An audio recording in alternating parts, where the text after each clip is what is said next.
এটি অনেক পুরনো দিনের কথা। এক জায়গায় একজন ব্যক্তি বাস করতেন, যিনি না ধনী ছিলেন না গরিব।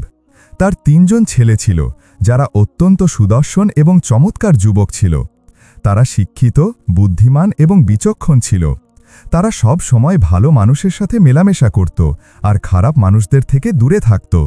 সবচেয়ে বড় ভাই তুহিন ছিল ৩২ বছর বয়সী, আর সবচেয়ে ছোট ভাই কাজল ছিল ১৬ বছরের। মেজ ভাইয়ের নাম ছিল তানভীর। একদিন তাদের বাবা ৩ ছেলেকে নিজের কাছে ডেকে নিলেন। তাদের কাছে বসালেন, স্নেহের সাথে তাদের মাথায় হাত রাখলেন আর ভালোবাসাপূর্ণ চোখে তাকিয়ে বললেন, আমার প্রিয় ছেলেরা, তোমাদের দেয়ার মতো কোনো সম্পদ আমার কাছে নেই। আমার মৃত্যুর পর যা কিছু থাকবে তা বেশি দিন চলবে না, তাই আমার কাছ থেকে বেশি কিছু আশা করো না। আমি তোমাদের জন্য সেই সব কিছুই করেছি যা আমার সামর্থ্যে ছিল।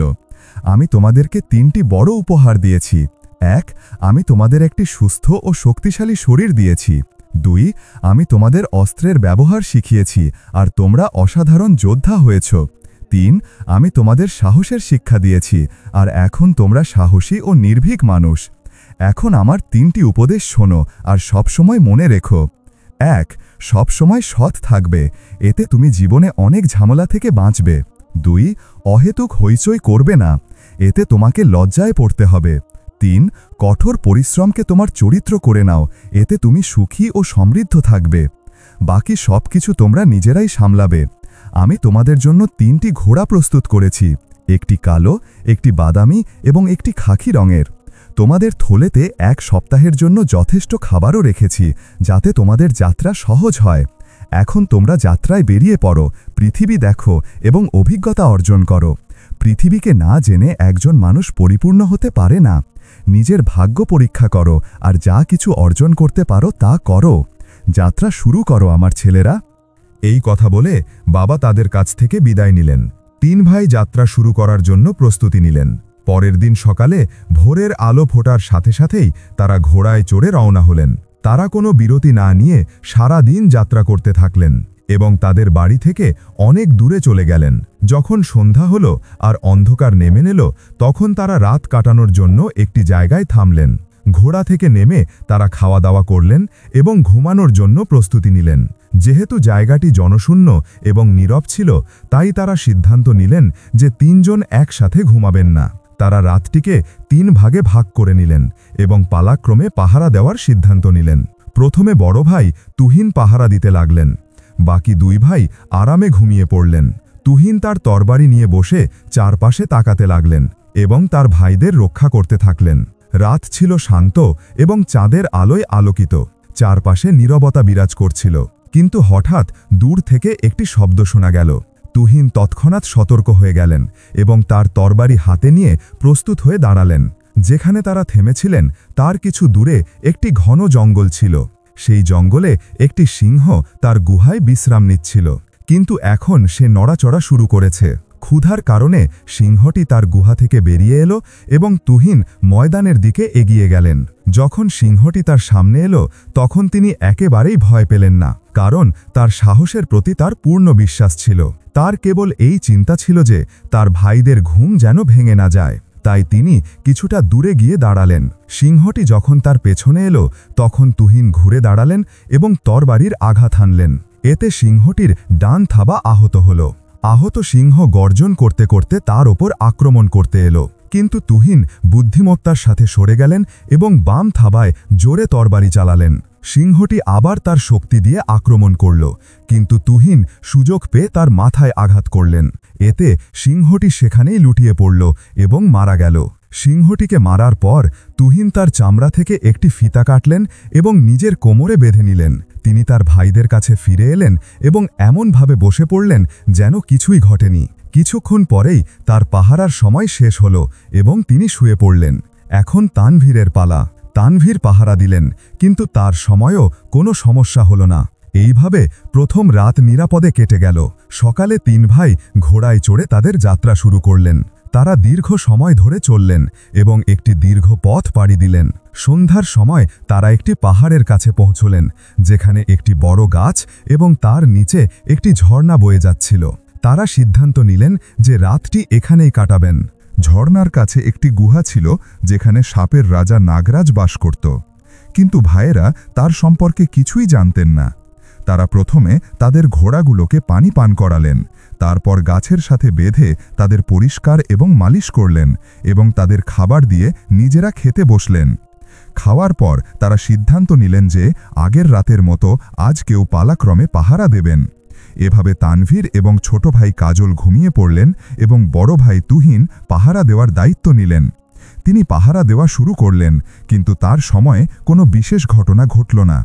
এরপর মেজ ভাই তানভীরের পালা এলো। চাঁদিনী রাত ছিল, চারপাশে নীরবতা ও শান্তি বিরাজ করছিল।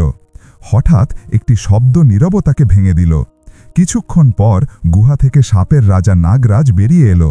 সে তার লম্বা মাথা উঁচু করে, তার বিশাল শরীর টেনে এবং হিস হিস করে নিঃশ্বাস নিতে নিতে ঝর্ণার দিকে এগিয়ে আসছিল। তানভীর একেবারেই ভয় পেলেন না।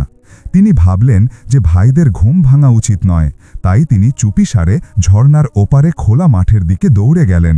সাপটি মানুষের গন্ধ পেয়েই তাকে ধাওয়া করা শুরু করল। কিছুটা দূরে পৌঁছে তানভীর থামলেন এবং তার তরবারি দিয়ে সাপের লেজে জোরে আঘাত করলেন। তার আঘাতে সাপটি মাটিতে ছটপট করতে লাগল। কিন্তু তানভীর বুদ্ধিমান ছিলেন এবং সাপের পিছু ছাড়লেন না। তিনি আরও একটি আঘাত করলেন, এতে সাপটি মারাত্মকভাবে আহত হল। তৃতীয় আঘাতে তিনি সাপটিকে মেরে ফেললেন। এরপর তানভীর সাপের চামড়ার একটি টুকরা কেটে তার কোমরে বেঁধে নিলেন এবং নিজের জায়গায় ফিরে এসে এমনভাবে বসে পড়লেন যেন কিছুই ঘটেনি। যখন তার পাহারার সময় শেষ হল, তখন ছোট ভাই কাজলের পালা এলো। তার পালাও শান্তিতে কাটল এবং এভাবে দ্বিতীয় রাত শেষ হল। তৃতীয় রাতে তারা একটি বড় উপত্যকায় পৌঁছলেন। এখানে তারা তাদের তৃতীয় রাত কাটানোর সিদ্ধান্ত নিলেন। খাওয়া দাওয়ার জন্য আগুন জ্বালালেন। খাওয়ার পর দুই ভাই ঘুমিয়ে পড়লেন এবং সবচেয়ে বড় ভাই পাহারা দেওয়া শুরু করলেন। এরপর মেজ ভাই পাহারা দিলেন এবং শেষে কাজলের পালা এলো। কাজল সতর্ক হয়ে বসেছিলেন। অন্ধকার এতটাই গভীর ছিল যে কিছুই দেখা যাচ্ছিল না, কিন্তু তিনি কান পেতে শুনতে থাকলেন। মাঝে মাঝে তিনি চোখ খুলে চারপাশে দেখতেন এবং আবার বন্ধ করে নিতেন। একবার যখন তিনি চোখ খুললেন, তখন দেখলেন যে আগুন নিভে গেছে। এটি দেখে তার মনে হলো যে আগুন আবার জ্বালানো উচিত। তিনি চারপাশে তাকালেন, কিন্তু কোনো আলো দেখতে পেলেন না। হঠাৎ তার চোখ দূরে একটি প্রদীপের ওপর পড়ল, যা থেকে ক্ষীণ আলো আসছিল। তিনি তৎক্ষণাৎ ঘোড়ায় চড়লেন এবং সেই প্রদীপের দিকে রওনা হলেন। তিনি অনেকক্ষণ ধরে চললেন এবং অবশেষে একটি নির্জন বাড়িতে পৌঁছলেন। তিনি ঘোড়া থেকে নেমে ধীরে ধীরে পা টিপে টিপে জানালার কাছে গেলেন। ভিতরে উঁকি মেরে দেখলেন যে ঘরের ভিতরে আলো জ্বলছে। ঘরের মাঝখানে একটি চুলার ওপর একটি ডেকচিতে খাবার রান্না হচ্ছে এবং তার চারপাশে প্রায় 20 জন লোক বসে গল্প করছে। তাদের সবার মুখ ছিল ভয়ঙ্কর এবং চোখগুলো অদ্ভুতভাবে বিস্ফারিত। দেখে মনে হচ্ছিল যেন তারা কোনো ষড়যন্ত্র করছে। এগুলো তো ডাকাতদের আস্তানা মনে হচ্ছে, কাজল মনে মনে ভাবলেন।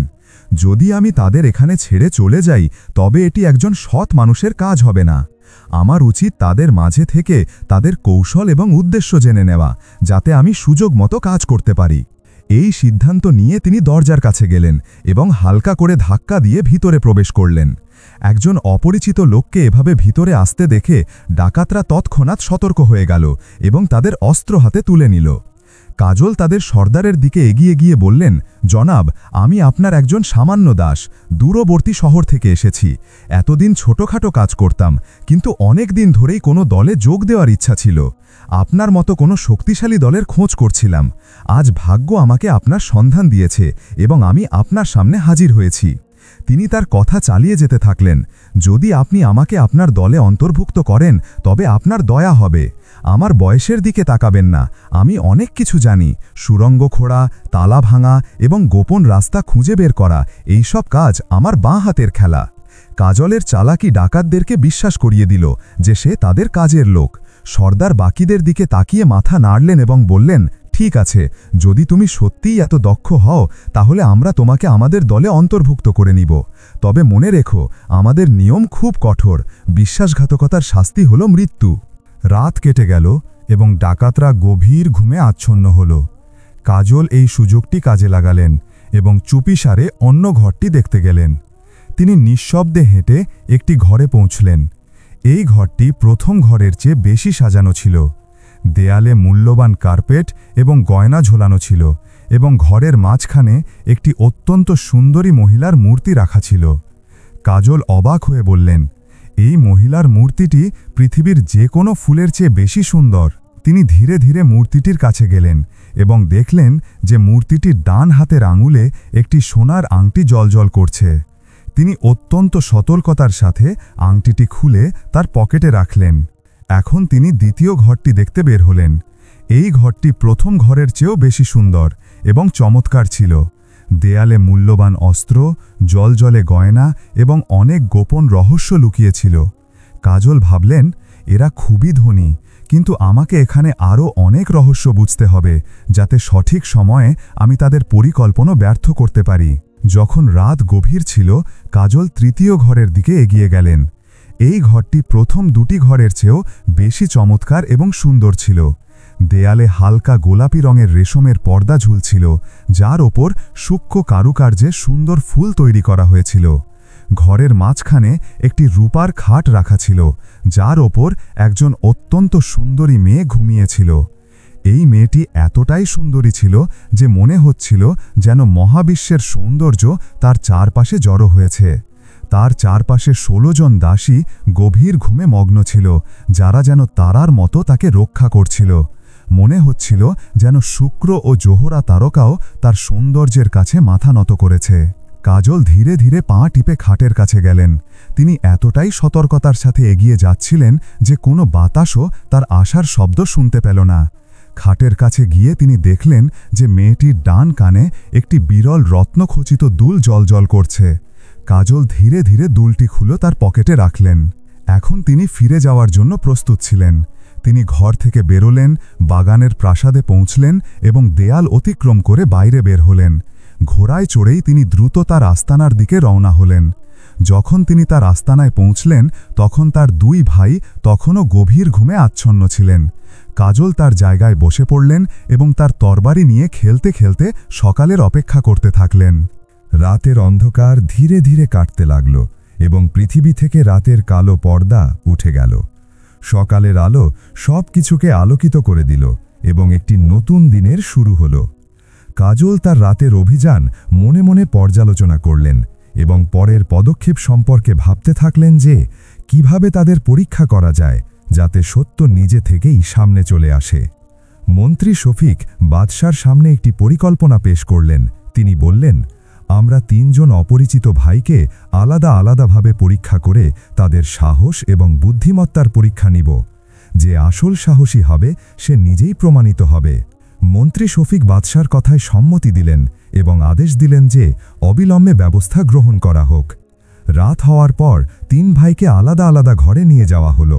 তাদের ঘরগুলো ছিল অত্যন্ত সুন্দর এবং আরামদায়ক। তাদের পরীক্ষার জন্য কিছু বিশেষ প্রস্তুতি নেওয়া হয়েছিল। প্রথমে বড় ভাই তুহিনকে পরীক্ষা করা হলো। তার ঘরে একটি বিশাল লোহার তরবারি রাখা হলো এবং হঠাৎ করে ঘরের আলো নিভিয়ে দেওয়া হলো। একজন প্রহরীর কণ্ঠস্বর শোনা গেল, এখানে একজন লুকানো শত্রু আছে এবং সে তোমাকে আক্রমণ করতে পারে। যদি তুমি সাহসী হও তবে নিজেকে রক্ষা করো। তুহিন তৎক্ষণাৎ তরবারি তুলে নিলেন এবং অন্ধকারে শত্রুকে খুঁজতে লাগলেন, কিন্তু যখন কিছুই পেলেন না, তখন তিনি ক্লান্ত হয়ে ফিরে এসে বসে পড়লেন। মন্ত্রী শফিক এটি দেখে বাদশাকে বললেন, এই ব্যক্তি খুব সতর্ক, কিন্তু সাহসের সেই মাত্রা দেখা যায় না যা বাগানের ঘটনায় দেখা গিয়েছিল। এরপর মেজ ভাই তানভীরের পালা এলো। তার ঘরে একটি দুর্দান্ত পরীক্ষা রাখা হলো। একটি কৃত্রিম অজগর ঘরের মাঝখানে রাখা হয়েছিল, যা দেখতে সত্যিকারের মতো লাগছিল। আলো বন্ধ হতেই ঘরে একটি হালকা খসখস শব্দ শোনা গেল এবং কৃত্রিম অজগরটি নড়াচড়া শুরু করল।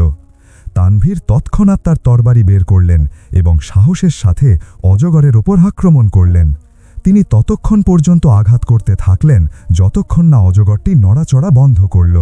মন্ত্রী শফিক এই দৃশ্য দেখলেন এবং বললেন, এই ব্যক্তি অবশ্যই সাহসী, কিন্তু তার কাজটি অত্যন্ত আবেগপূর্ণ। সম্ভবত সে রাজকুমারীদের জিনিসপত্র চুরি করা সাহসী ব্যক্তির থেকে ভিন্ন। অবশেষে সবচেয়ে ছোট ভাই কাজলকে পরীক্ষা করা হলো। তার ঘরে কিছু অত্যন্ত মূল্যবান ধনসম্পদ রাখা হলো এবং ঘরের বিভিন্ন অংশে জাল পাতা হলো। আলো নিভতেই একটি গোপন দরজা থেকে 2 জন প্রহরী আবির্ভূত হল এবং ধন সম্পদ রক্ষা করার ভান করতে লাগল। কাজল তৎক্ষণাৎ পরিস্থিতিটি বিচার করলেন। তিনি প্রহরীদের সাথে লড়াই করার পরিবর্তে তাদের কাছে গেলেন এবং তাদের সাথে কথা বলা শুরু করলেন। কাজল তাদের বললেন, এই ধন সম্পদগুলো খুব মূল্যবান মনে হচ্ছে, কিন্তু এগুলো এখানে ছেড়ে যাওয়া বিপজ্জনক। বরং ভালো হবে যে এদের সুরক্ষার জন্য আমাকেও নিয়োগ করা হোক। তার কথা এবং চালাকি প্রহরীদেরকে অবাক করে দিল এবং তিনি জালের ফাঁদে না পড়ে সমস্ত পরিস্থিতির ওপর নিয়ন্ত্রণ নিয়ে নিলেন। মন্ত্রী শফিক এই সব দেখে বাদশাকে বললেন, এই সেই ব্যক্তি যে সাহসের সাথে বুদ্ধি এবং বিচক্ষণতার ব্যবহারও করে। নিঃসন্দেহে বাগানে ঘটে যাওয়া ঘটনার আসল নায়ক এই। বাদশাহ 3 ভাইকে তার দরবারে ডাকলেন এবং তাদের সামনে ধন সম্পদ ও রাজকুমারীদের চুরি যাওয়া জিনিসপত্র পেশ করলেন। বাদশাহ বললেন, এই জিনিসপত্রের আসল দাবিদার যে, সে সামনে এসে এগুলো চিনুক এবং তার দাবি পেশ করুক। কাজল এক ধাপ এগিয়ে গেলেন এবং আংটি ও দুল বের করে বাদশাকে পেশ করলেন। তিনি পুরো ঘটনাটি বর্ণনা করলেন যে কিভাবে তিনি বাগানে ডাকাতদের মেরেছেন এবং রাজকুমারীদের রক্ষা করেছেন। বাদশাহ এবং তার সভাসদরা তার সাহস এবং চালাকিতে মুগ্ধ হলেন। বাদশাহ কাজলকে আলিঙ্গন করলেন এবং তার 2 ভাইকে অনেক বড় পুরস্কার দিলেন। 3 ভাই বাদশাকে ধন্যবাদ জানালেন এবং তাদের নতুন যাত্রার প্রস্তুতি নিতে লাগলেন। বাদশাহ এবং মন্ত্রী পর্দার আড়ালেই সমস্ত কথা শুনেছিলেন এবং তাদের বিশ্বাস হয়ে গিয়েছিল যে 3 ভাই সাহসী ও সৎ। বাদশাহ মন্ত্রীকে বললেন, এই যুবকটি সত্যিই অসাধারণ। আমাদের তাদের যোগ্যতার মূল্যায়ন করা উচিত এবং তাদের উপযুক্ত পুরস্কার দেওয়া উচিত। মন্ত্রী বললেন, বাদশাহ, যদি অনুমতি দেন তবে একটি প্রস্তাব পেশ করি। বাদশাহ বললেন, বলো মন্ত্রী। মন্ত্রী বললেন, 3 ভাইকে সম্মান এবং পুরস্কার দিয়ে প্রাসাদে উচ্চ পদে অধিষ্ঠিত করুন, যাতে তারা তাদের সাহস এবং প্রজ্ঞা দিয়ে রাজ্যের সেবা করতে পারে। বাদশাহ এই প্রস্তাবে সম্মতি দিলেন এবং 3 ভাইকে দরবারে ডাকলেন। যখন 3 যুবক দরবারে উপস্থিত হলেন, তখন বাদশাহ তাদের বললেন, আমরা তোমাদের কথা শুনেছি এবং তোমাদের সাহস ও সততায় অত্যন্ত মুগ্ধ হয়েছি। তোমাদের মতো সাহসী লোকেরা রাজ্যের জন্য মূল্যবান সম্পদ। বাদশাহ তুহিনকে তার সেনাবাহিনীর সেনাপতি করলেন, তানভীরকে তার প্রধান উপদেষ্টা করলেন এবং কাজলকে তার বিশেষ উপদেষ্টা এবং প্রাসাদের গোপন তথ্যের তত্ত্বাবধায়ক বানালেন। এর সাথে বাদশাহ তাদের মূল্যবান পুরস্কার দিলেন, যার মধ্যে সোনা, রূপা এবং জমির বিশাল অংশ ছিল। 3 ভাই বাদশাকে ধন্যবাদ জানালেন এবং তাদের দায়িত্ব পালনের প্রতিশ্রুতি দিলেন। এভাবে 3 ভাই তাদের সাহস, বুদ্ধি এবং সততার কারণে শুধু জনগণের জন্য উদাহরণই হলেন না, বরং রাজ্যের জন্য শক্তিশালী স্তম্ভও প্রমাণিত হলেন।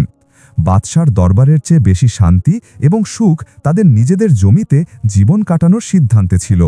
তাদের পরিশ্রম এবং নিজেদের জমিতে ফিরে আসার সিদ্ধান্ত তাদেরকে বাস্তবে সফল করে তোলে। তারা কেবল তাদের দেশে ফিরে আসে না, বরং নিজেদের জীবনকে নিজেদের পরিশ্রম এবং সততার মাধ্যমে সফল করে তোলে। এই গল্পটি আমাদের একটি গুরুত্বপূর্ণ শিক্ষা দেয় যে একজন মানুষের উচিত তার স্বাধীনতা এবং সম্মান কারো হাতে ছেড়ে দেওয়া উচিত নয়, পরিস্থিতি যাই হোক না কেন। এটিই আপনাকে দীর্ঘস্থায়ী সাফল্য এবং শান্তির দিকে নিয়ে যাবে। প্রিয় বন্ধুরা, গল্পটি কেমন লাগলো আমাদের মন্তব্য করে অবশ্যই জানাবেন এবং এই ধরনের আকর্ষণীয় গল্প শোনার জন্য আমাদের চ্যানেলটি সাবস্ক্রাইব করুন এবং বেল আইকনের বোতামটিও টিপে দিন, যাতে আমাদের নতুন ভিডিওগুলোর নোটিফিকেশন আপনারা সঙ্গে সঙ্গে পান। ধন্যবাদ।